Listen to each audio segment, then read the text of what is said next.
Agora podcast.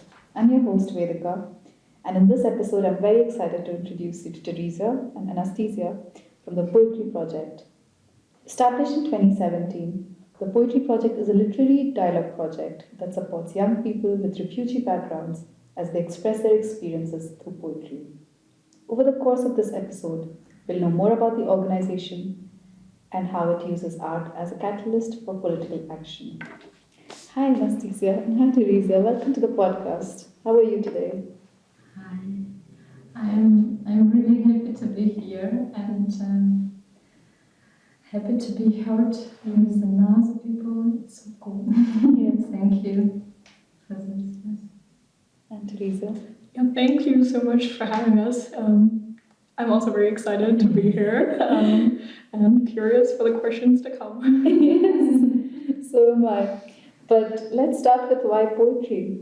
Why poetry as a medium to express this? So maybe I'll jump in here.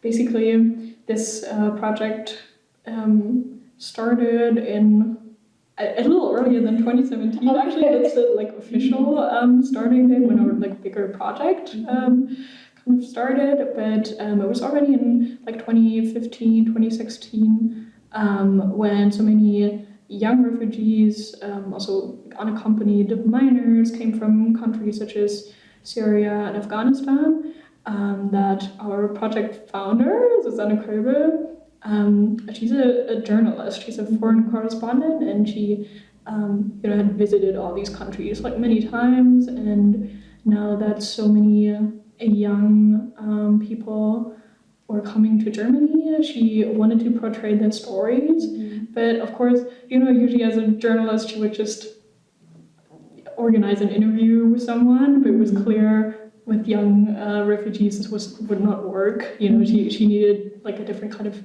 medium. Mm-hmm. And then she remembered that, especially in Afghanistan, she had this experience many times that she would be invited to someone's house for a dinner, and suddenly someone would just get up and recite poetry, even their own poetry, that they'd written themselves, and it was something that was very,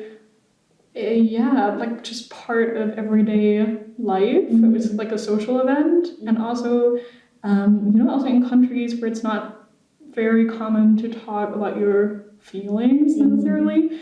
It was a vehicle to express emotions, and an accepted medium to do so. And so she came up with this idea to kind of build a bridge between cultures through poetry, because also the poetic form, because it's kind of special. We have these short texts that are very dense with meaning, and it becomes possible to express things that aren't very easy to talk about, because you don't have to spell them out. Yes. There are many different versions of expressing what you want to say, and so that's basically how that whole idea developed. Yeah. It's a very nice switch from objectivity of journalism to more emotion-led, more subjective and all-encompassing emotion. Yeah. Poetry as an art form, really. But then how do you organize yourself in the Poetry Project? Because now we know that you've established yourself, and then once the organization came together, what was just how did you rope in more people? How did you organize yourself? What were the first resources that you had? Yeah, so I think it's nice that you stress, it's a step away from objectivity, because that was the other idea also, because, people with a refugee background are so often talked about. There are so many articles in the news, but we don't hear from them too often. And that was part of the idea, not only to encourage people to express their experiences through poetry, but also to really make them heard. That was the other part of the whole founding process, and that was what also really happened in 2017. They came up with this like bigger project idea and applied for funding, which they got end of 2017. That was our first project, and the languages we worked with back then were Arabic and Persian, and the idea was to organize workshops in these languages, or like led by German-speaking workshop hosts, but together with translators, because obviously, like especially back then, the young unaccompanied minors that had come here, they didn't really speak German at that point, or very little, and also I think everybody who has like tried to express themselves in a language that is not their mother tongue, it takes a while until you feel comfortable. And express emotions even. Like, exactly. It's not just, the sun shines in the east or something. Exactly. It's really and like write poetry, you know. Wow. It's not that easy. So we really wanted to create this space where people would feel comfortable sharing their stories, because they were surrounded by people who spoke their language. And then the poems that kind of like were created in these workshops were then translated into German. So that was the second part of the project, that not only did we organize these workshops, but also public readings. And usually our audience is mainly German. So we are often invited by literary institutions, by schools, and then obviously, the audience is quite German. But that's also the idea of this project, because I mean, of course, it's important to have this these writing workshops in the languages of our poets, but then we didn't want this whole dialogue that develops during these workshops to just remain in the workshop space. We also wanted to give our poets a stage, and to spark a dialogue between refugees and people who grew up in Germany, because as we talked about before, there is no like objective story about what being a refugee is, although many people claim that, but there's so many different stories, so many different perspectives, and we wanted to give a stage to people who had gone through all these experiences, and to enable them to share their stories the way they wanted to.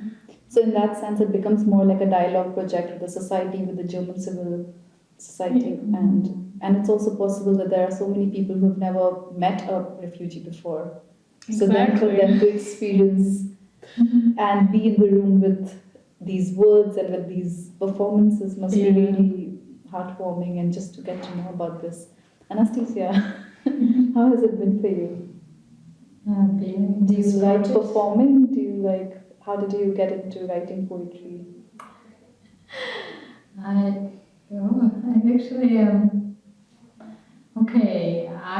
I think that I see a post somewhere, maybe in Telegram or like this, or in Instagram, that hello, this is a poetry project, you can come, welcome. And I'm yes, I come because when I came in Berlin, the first one thing that I remember that I should to do, to find art places where I can do something, write, play, or something like this, because I think that the art is very treatful thing. And yes, when I came to the poetry project, I see people who have also this background to being refugee, and it's very helpful, especially for the first time when you don't understand who I am, where I am. So yes, and it was so nice to speak about our stories. Did you also find solidarity, for example, with people who were also with refugee background, but maybe not Ukrainian. So you have this commonality of being refugees, but still cross-national, a lot of other intersectionalities, right? Yes, of course. We have a lot of another groups. There is nice guys and girls, which are from another countries. But I think that when I was at the last reading and I say something about that we should too talk about this situation in different countries, not only in Ukraine, also in Palestine and so on, and I see that it's so it has this wake-up call in all of us, and people see my pain and thinking about their pain, and they understand me, really. And it's a deep feeling.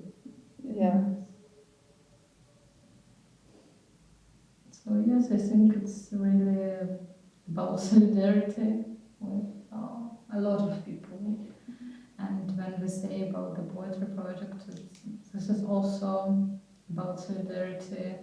And interesting that people who have not that background can also feel our pain and make something then.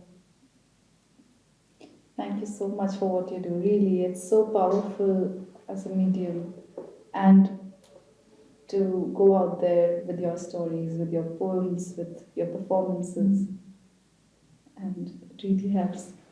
Has your relationship with the community changed? Has your relationship with the city changed in the course of you performing or being in these rooms and spaces? I have a metaphor for this. Yes, give us the metaphor. I think I was this dandelion seed, which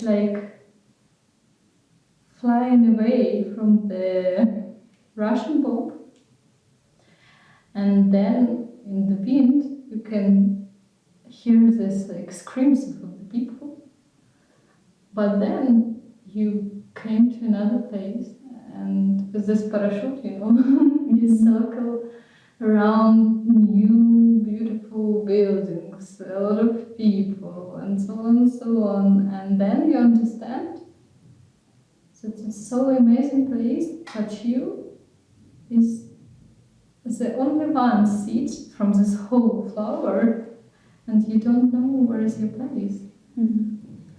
But you also understand that you should to find some where you can be. And then when you find out this place, you grow up. And not only for living, also to be bright and to tell something very important. And so exactly one of the places for me where I became my color, bright color, is really the Poetry Project. I really can see how I develop with this project, how deeper I'm writing now, and how that I am not alone. So there are a lot of people around me that also like this dandelion. Yes. And we are bright and we are loud, and we are not only Ukrainians also. Yeah. So it's a big transformation from loneliness to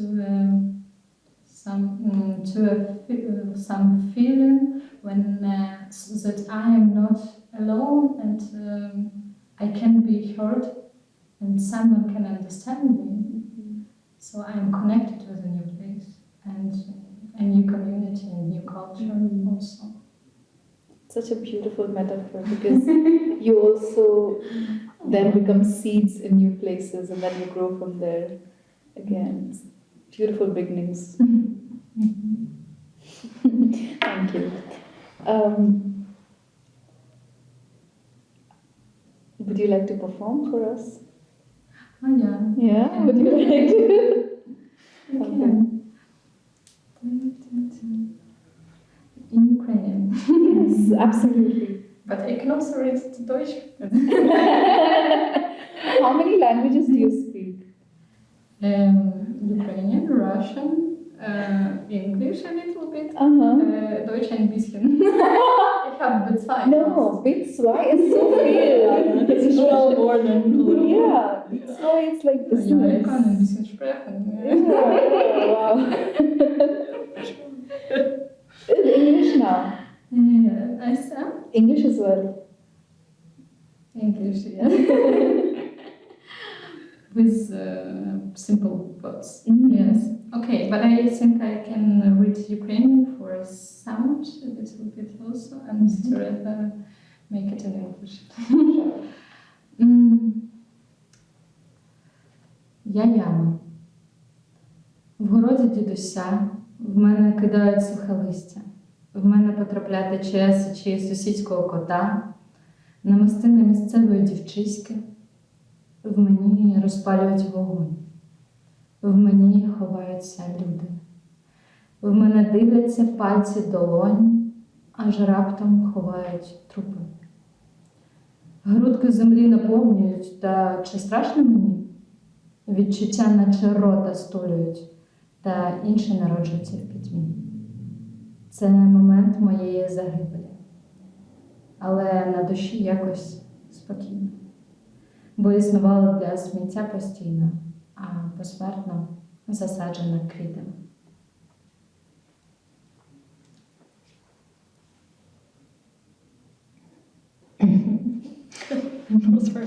I'm recovering from this cold. This was not supposed to be a dramatic element. Me, a pit. In grandfather's garden, inside, dry leaves raked together, hits me. Urine from the tomcat next door and the marbles of a small girl. Inside me burns a fire. Inside me, people hide.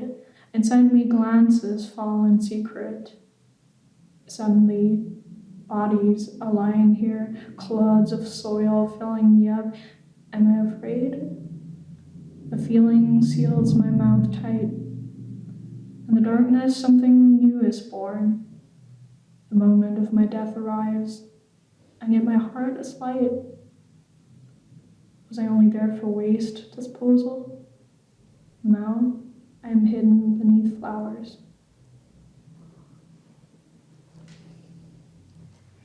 I have never heard this in English.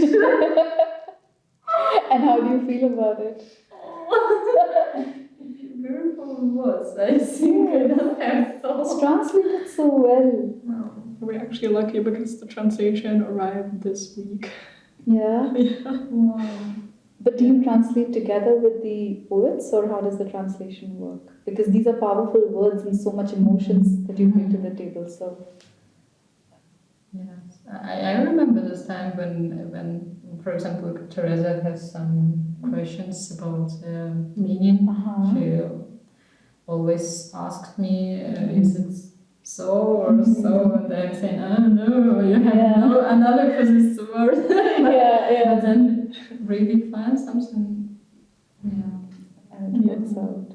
Yeah, the idea is really that, because in the workshops we also always work with translators, so there's often already a first draft of a translation, and then we sit down together again, so it's kind of a group effort always, because so I mean, of course, during the workshops there's only so much time.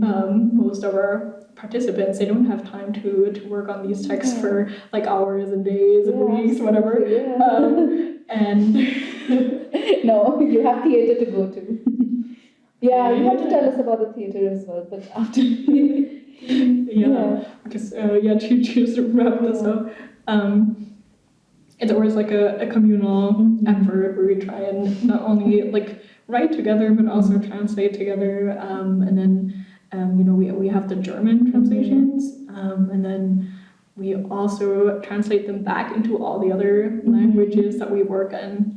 I was mentioning earlier that we used to write in Arabic and Persian only, and now it's also Ukrainian and Kurdish. And our website's also, it's actually in 6 languages because it's also English and German. So we publish like a selected corpus of text from the workshops on our website in 6 languages, and we also just publish this beautiful book. If we can just like point at it for a second, because we're kind of proud of it. This is the first one that we published together with a publishing house, Verbrecher Verlag, which we're really excited about because now it's available in bookstores everywhere, and it just came out end of November. And this also has translation and original language as well. Yeah, exactly. And various texts of Anastasiia already. So you're a published book now. Exactly. Maybe we should put some autograph on it. Yeah? Wow. Congratulations about the book. It's really nice that you have something in your hand now so that people can take back home. Yeah, no? Exactly. Did it take a long time to come together? Because I know that you have workshops to write poems and then you have performances at different places. Yeah. And that this is a third project. Yeah, this like our second like big project, and it started in May last year. And we do this together with Penn Berlin. They are also like in touch with many authors who publish in the same languages as our poets. So also for Ukrainian, we had native speakers kind of who facilitated the workshops, and then we've been collecting the poems and really started putting together this book in like spring this year, I think. Wow, nice. And these are all the writers from the workshops and from the poetry project. And this is a young age group, right? What is the demographic? Yeah, Agora, yes, but another one. I mean, most of our poets are like between 18 and 25, let's say, but some are older too. But this is the main age group. Yeah. It's always if you apply for funding, you always get these like you have to apply for a project for young young adults. So it helps. The group. So the official group is up to 27 years, but so I'm past. Nice. But this is also so beautiful. It's such a nice project because I feel that the contemporary literature, the German literature, does not really. This is also something that I feel in my experience as a master student, where it does not just have enough discourse. It doesn't have enough literature to talk about these newer societies, these constellation of newer, with migrants, with refugees, we've always been migrants across the world. We've always been moving around the world. But somehow it's not been talked enough in literature, and especially now. So, is there anything else that you would like to tell us about?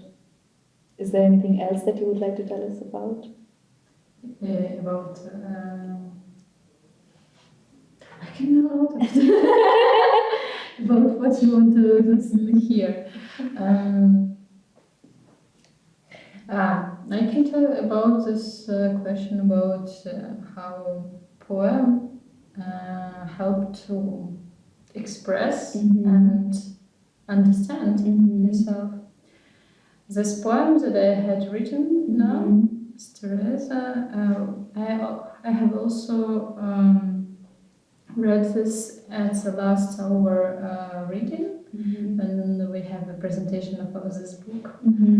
And really, when I was at the stage, I read this poem, and then I understood that it's not generally about the death. Like, that's all. it's really about so many things that happen now. For example, I think it's about funeral of my hope of a better, world with a good politician situation. This all because it was in my head like the hole in the grandfather's garden, and I was pretty little child that really, I don't know, dream about something very, very good. And yes, it's really funeral of this. And also it's about funeral of a lot of killed people. So it's a soldiers, it's civilians that killed really yet every day. And in Ukraine by Russians, and in other countries by other nationalities. But in general, it's really so this hole in the ground transformed to the grave, and so many things are there in this grave. So many people are there, and when I think about myself in this, of course, it's helped to express this feeling of something that I miss. Also something that I lost, or what I love also. And all of these things I understand when I have so read this, yes. So also for me it's helpful, and maybe for someone also, because rhymes and metaphors are really cool tools. It will be named for the new poem, Cool Tool. Cool tools, yes. Give us cool tools. We can read that in the next episode. Cool tools. But yeah, it's really nice that it's not just about loss and displacement, but it's also about love and belonging and all of these other things, the solidarity that you find with people. So it's really everything that comes together through poems and through these metaphors. Thank you so much for sharing. Thank you so much.